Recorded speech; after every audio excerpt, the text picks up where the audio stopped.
Programaren aurkezleak lehiakidea baino urduriago eta astoratuago zirudien. 5 segundu dituzu ariketa hauen emaitza esateko. 6 bider bederatzi ken 15, zati 3 bider bederatzi zati 3, ken bat gehi 50. 38, erantzun zion gizontzoak zirkinik ere egin gabe.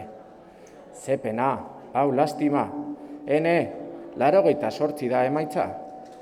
50 gehitzea ahaztu zaizu nonbait, eta programaren aurkezleak oso atsekabetuta zirudien arren, argi eta garbi suma zitekeen minutu batzuk lehenago horren bestetan aipatutako dirutza hura galdu ez izanak ematen zion lasaitasuna.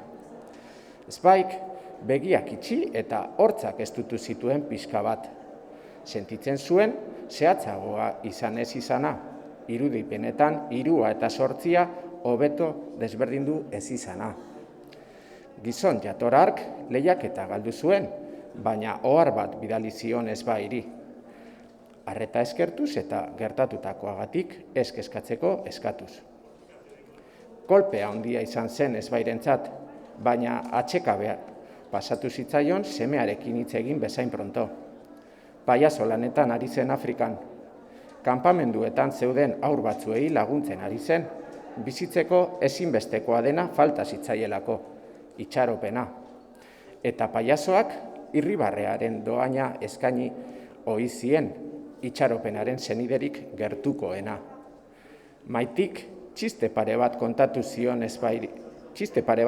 zizkion ezbairi, baina batez ere porrotetatik asko ikasten zela gogorarazi nahi izan zion.